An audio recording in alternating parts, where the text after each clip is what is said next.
to know was invented. The paper stuck in almost anything and could create colourful patterns when dye was added to it. But deliver us from evil. Thine is the kingdom, the power and the glory, forever and ever. Amen. If I could bottle one thing about Pointers and keep it forever, it would absolutely be the warmth. The sense of joy when you walk through the corridors, the laughter, the kindness, the imaginative spark of the children. I think that feeling that childhood is celebrated, not rushed. If I could bottle that, I think every school would want it. So some people, that's me included, like to mix up, and they have the rice so it's all then soggy from the lovely sauce of the chicken curry. But some people like it separated. Yeah. And I'm just one of those people who love mixing it up, but it's delicious.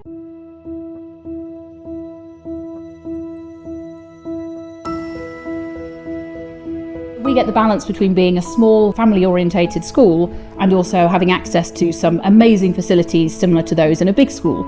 So, for example, the children do their end of year 6 play down at Greenwich Theatre, and we also take them to the Olympic swimming pool for our swimming gala. We make the most of where we are. We also have a Michelin-starred chef, which is not something that most schools can boast about.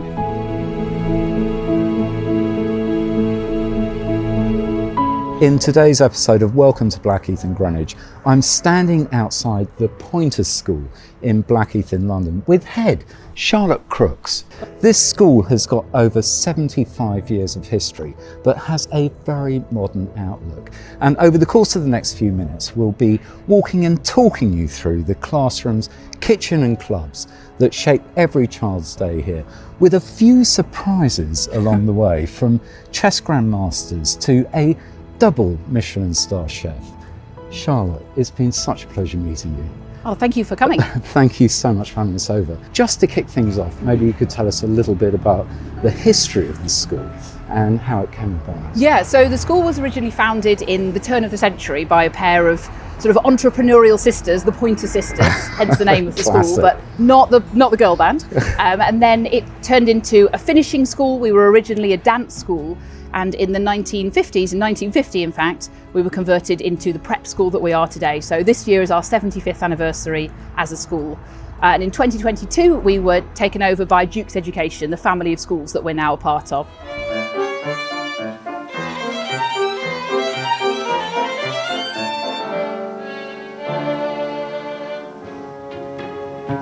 What's your name? Dorothy. Dorothy. Yes. And what's your name? Julia, we're best friends. Are you?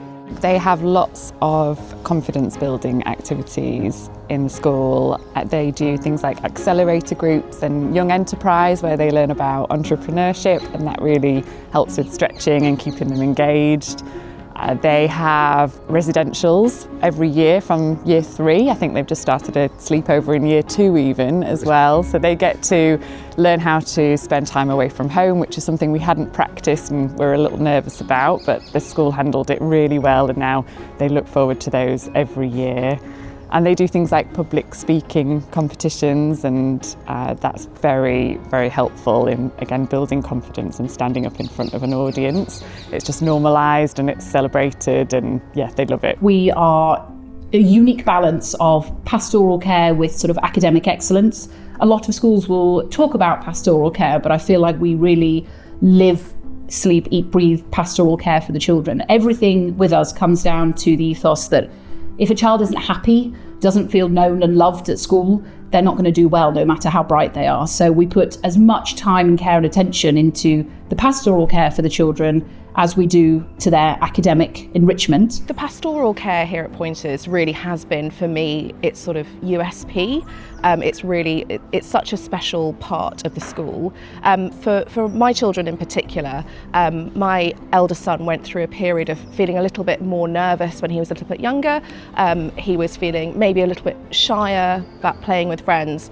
I spoke to the school and they were incredibly supportive, and to this day they continue to check in with him. If I send them an email and say, do you mind just having a quick word with him, seeing if he's okay about, X, Y, Z, they're very happy to do it. And so that pastoral care has been exemplary.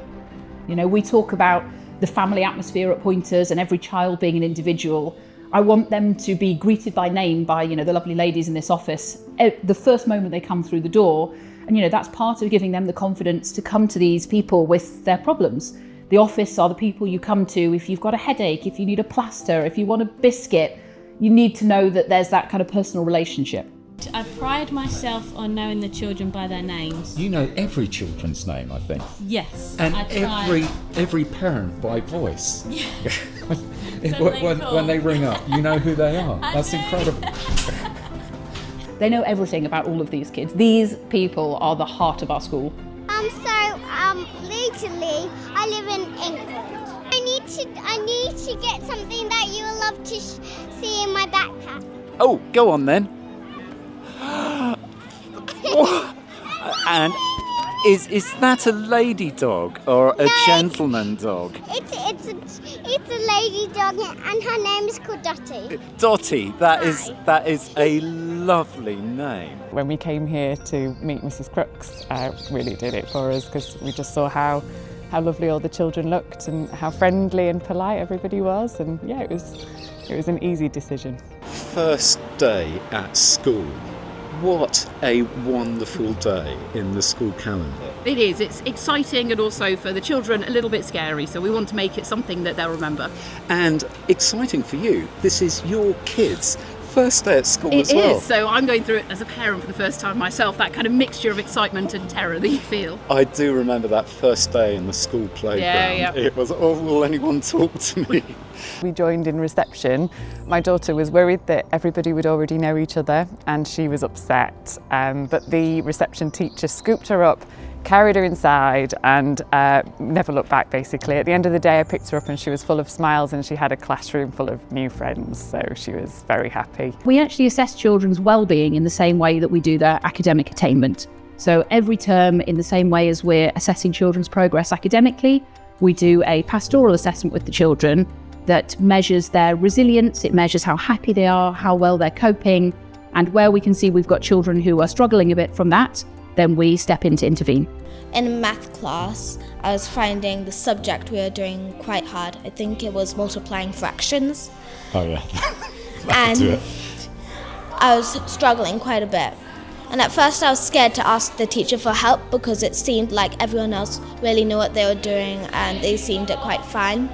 But then I realised that when you need help, people are always very friendly and they don't make you feel or call you out for it. They just come and help you, and they're so kind about it. The reflection room is what we use when children have made perhaps not such a good choice. They sit with a member of the senior leadership team and they really reflect on their actions. And the key here is not just to think about them, it's thinking about the impact that their actions might have had on other people. It's thinking about the impact that their actions had on them throughout the rest of that day. How did they feel? Were they able to engage with their learning? And the idea is to get them to take some accountability for what they've done and to want to make amends. And when done right, it can be really transformational. Who's your favourite teacher? Miss Colette. Okay. Miss Colette. Ah, okay. I don't want to upset any teachers, so I'm just going to say all of them. All of them. They're all great. Primary school should be all about opportunities. We want to give the children every opportunity to try everything and find that thing that's going to go on to become their lifelong passion, whether it is horse riding or taekwondo, or actually our most popular club is one of our dinner ladies runs an amazing club called Josie's Cookie Monsters. Oh, that would be Baking. great. Yeah. In fact, I think I read somewhere you got more after-school clubs than any school in the country. We certainly have a lot, yeah. It's not just about the lesson themselves, it's about the broader transferable skills that you get from them. So whether it's being active and staying physical and fit from a dance lesson, through to the confidence and the self-awareness that it gives children, the ability to take on a challenge. So all of our upper school have taken part in a production at the Greenwich Theatre where they've stood on the stage and performed, which is no mean feat for a 10-year-old. And then loads of our younger children have taken part in a recital over at the Blackheath halls. This is a proper professional concert venue. It's amazing to see what they get from that. I think the confidence it gives them to be able to stand up on stage and perform and be able to keep going when things don't quite go to plan. So if they're doing a maths paper and they make a mistake, they can rub out their answer. But when they're performing on stage, they've got to keep going whatever. And the skills that gives them is amazing. What's been your favourite piece to sing this year and why? I as I'm part of the chamber choir, my favourite piece would probably be Shadow Maker, as it involves lots of harmonies and is a very exciting piece. We also have to go through lots of emotions, which is very exciting. We had a musical showcase a few months ago where all of the children volunteered to sing, to dance, to act, and just that self-confidence and assuredness that they had really made me feel, right, this is absolutely the right choice for us. They'll learn about chess, they'll learn about dance, all of these amazing things that they might then go on to become passionate about and get scholarships in. And, you know, it's about us as a school encouraging all of those individual interests. One of our children actually wrote a novel last year, which is on here. It's just been published. Really? Yeah, this is one of our Year 6 leavers who did get a scholarship. One Step to Murder, here we go, by Maya, who left us in Year 6 last year. And it's things like this. You know, if you encourage your children, support them with publishing a novel, the chances are they'll go on to do very well academically. That is pretty impressive. Have you read it? I have read it, it's very good. Is it? Yeah.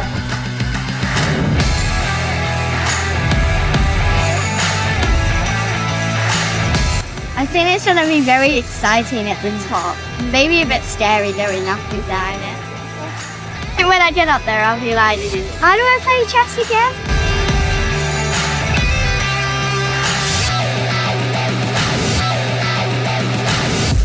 Chess is one of those rare subjects where you get the overlap of creativity, but also logic and practical thinking and forward planning. So it's a really interesting balance of different subjects, but it also teaches a lot of resilience, a lot of focus. We took the children to play chess on top of the O2 last year. I was there. And all they wanted to do was, they weren't looking around, they were looking focused on the chess. And that kind of focus and determination is what you get from chess. It's important, we want to get our girls involved in playing chess. We have a girls' chess team, which I'm very proud of. And it's something that actually really does see benefits in their academics as well. I'd say that chess really has great ups to it, so it can really help with your education, or if you're someone who often is fidgety, it helps learning. And it really is quite exciting. We're very lucky because we have Shreyas Royal before, and now we have Kushel, which obviously... So Shreyas Royal is actually Britain's youngest chess grandmaster, I think. Correct. And we have second future grandmaster. Young prodigy. I believe so, yes, definitely. Playing blindfolded at the moment. What an incredible thing.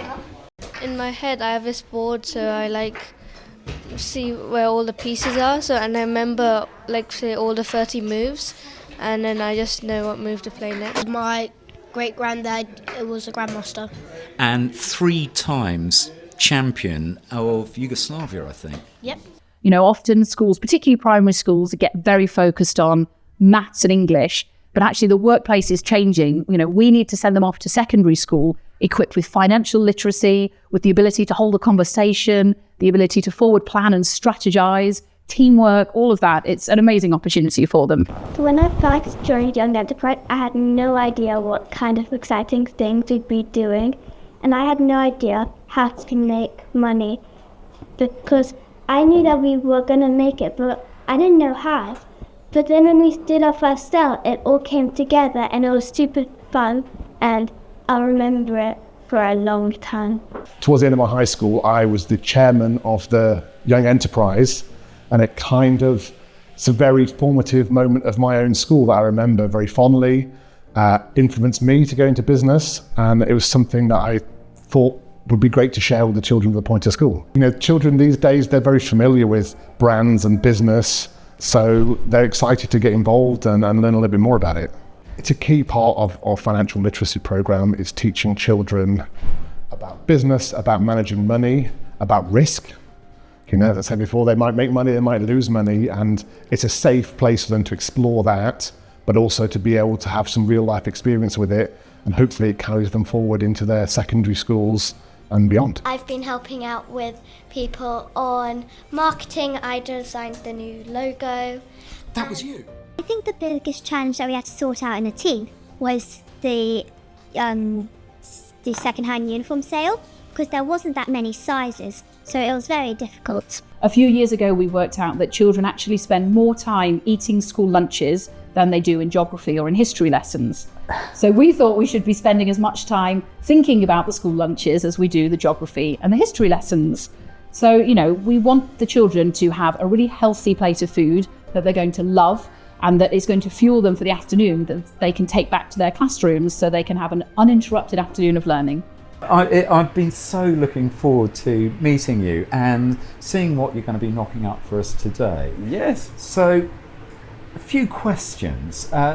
Your CV is extraordinary. Paris, the Roux brothers, Le Gavroche.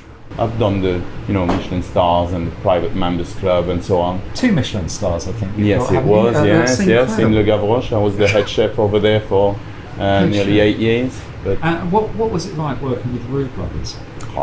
Best time of my life. So we have the luck in Pointer School to be working with organic produce, fresh fish. I brought my suppliers with me, which I've been working with for many, many years. Yeah. So, for example, we source our meat from the Rug Estate in North Wales. Yeah. Organic Angus beef, Welsh lamb, chicken. I mean, you can't get any better than that. In Pointer School, everyone is part of the same goal, the same family, basically for the purpose and the good of the children. Couldn't go without mentioning the Pointer sausages. The Pointer sausages is basically, there's a little story behind it. When I first started, I didn't really like the sausages over here. And I thought, what can we do to be able to serve these sausages, taking away all the usual allergies that are within, so more children can eat them. And what we are going to do, we're going to do a special day where they're going to try many sausages and they're going to decide the one they prefer. Children learn from watching each other when they eat. I don't know about you, but my little one will eat things at school that he would never try at home. So that's a key part of it, is being adventurous. It's about the discussions that they hold with one another, and it's also about the modelling of good manners. We have our Golden Cutlery Award every day, where the child who's tried something new with their food or has shown exceptionally good manners is awarded the actual golden cutlery to eat from the next day. At the end of the year, you cook a special leavers dinner. We call it the restaurant night. Basically, parents are invited in tables of twos. Seems a bit like Valentine's Day. I make a menu a bit more grown up with a choice of starters, main course, and parents can bring their own wine if they like to. And we dress the children in maitre d', give them the notepad and teach them how to take orders, how to accommodate every need for the customer, their parents. And the thing they particularly love is to come to the pass and act like a real waiter, like a real maitre d'. Yes, chef! Summer! Absolutely brilliant, and the food was amazing. Yeah, but we just loved how you walked in and it felt like you were actually walking into a restaurant with the low lighting. Oh, and really? the little chatter in the background. Oh, it was brilliant. Oh, the kids must have loved it. Yes. So they were taking your orders. Took it very seriously. Oh, well, of course they did. And they were serving you, and then, chef! Yeah. Table 3! Yeah. You were just lucky if you got your dessert, because a lot of them were eating it on the way to the tables, bringing it out. So that was it. Yeah. Really? I want our children to leave us knowing that they have been very fortunate in their education and wanting to give back to society. So we encourage them with things like a dance class that we run for adults with impaired mobility at Mycenae House. We encourage it with local links with businesses. We want the children to be part of the community and give back to it. We're one big family, staff, children, parents. It's, we encourage people to communicate. We give them WhatsApp groups from the different classes so they can all arrange play dates with the children. We have lots of parent events here, coffee mornings, quiz nights, summer fete, Christmas events and everything. And we just encourage everyone to be a big community, happy together really.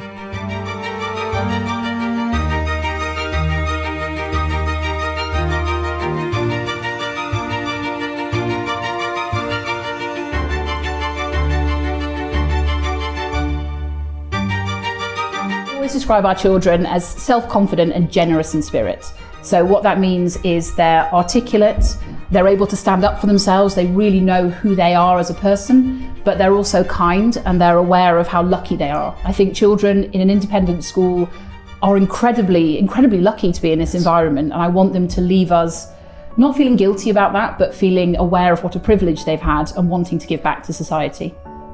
Well, first I would acknowledge that it's a huge decision for a parent as to where their 4 or 5-year-old is going to go. But for me, the piece of advice I would give is find somewhere that feels right, has that nurturing atmosphere for you, because that will stay with your child for the full time that they're here. So that would be my one piece of advice. If you think about the Christian faith, at its core, the message is kindness. It's about treating other people as you would want to be treated yourself. And so that becomes distilled naturally into our children through the sort of faith lessons they learn at school.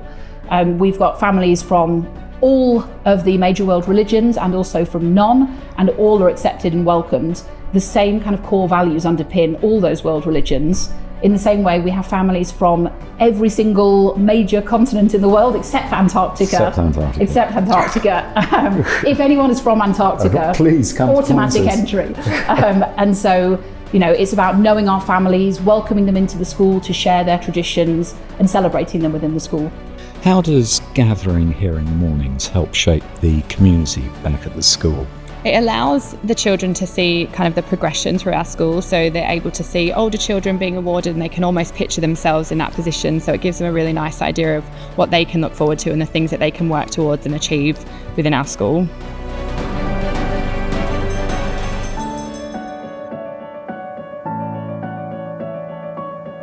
We all get on the train, go into the city.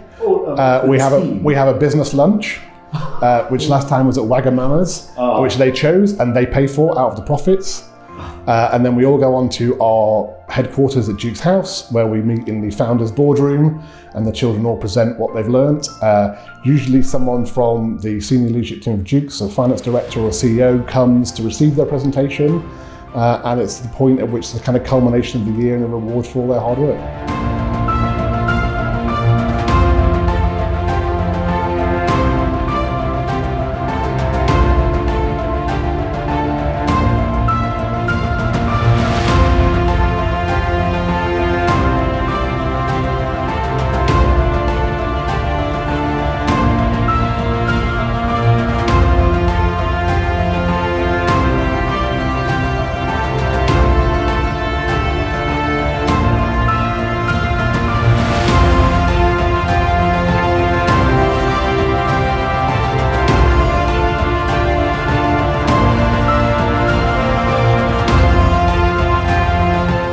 Your Christmas fairs are famous. You've got live reindeer, Santa's grotto. Yeah. The whole school is tied up in a ribbon. Yeah. Why are these traditions important?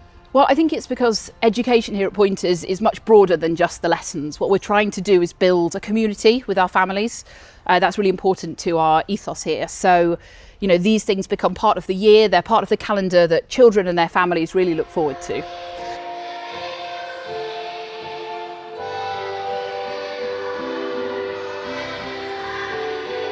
Yeah, so this is our buddy bench. So this is, you know, any child who's struggling with their friendships goes and sits on it, and it's like a call to arms. All the other children come charging towards to invite them to play. Every little space has been thought out, from the slide in this room to develop children's gross motor control, to the talking tree down in our main preschool that children lie underneath to listen to stories and have calm moments. There's a hot air balloon in the other playroom, which is all about storytelling, excitement, adventure. Where can the hot air balloon take you today? So it's amazing how much impact the environment has on the children, from those magical things even down to the mundane details like the lighting levels. You'll notice the lights here are not those neon lights that you would associate with schooling. They're all calming, dimmable lights to mean that the children are engaged and stay focused. Mia the therapy dog, surprisingly, is very popular. She's the most popular person in school. Apart from Chef Nico. Yeah, there's something magic about animals and children. I know the adage is never put them together, but honestly, the children's eyes light up when she comes into the room. You can just see, even a child who might really struggle to express emotions and to be gentle towards other children, when you put them in that space with a dog, they're able to express themselves in a totally different way.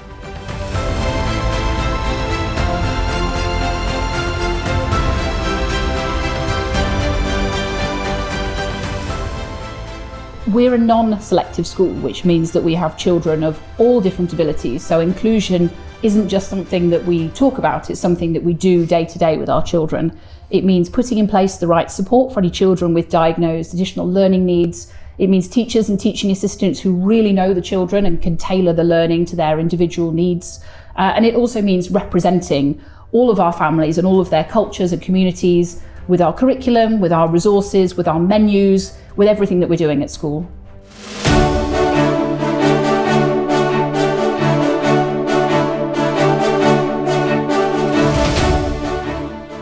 If a parent asked you for one piece of advice about joining the Pointers School, what would you say? This is an easy one because I gave this advice yesterday, and that's to make sure you book the day off work for sports day. It is not like sports day you've ever experienced before and you don't want to miss it. It's the full day and they really go to town with it. So yeah, definitely top of the list.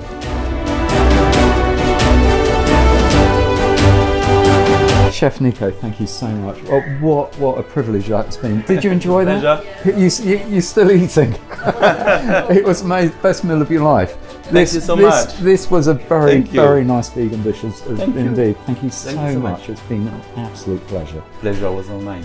Thank you. That was great. Thank you so much.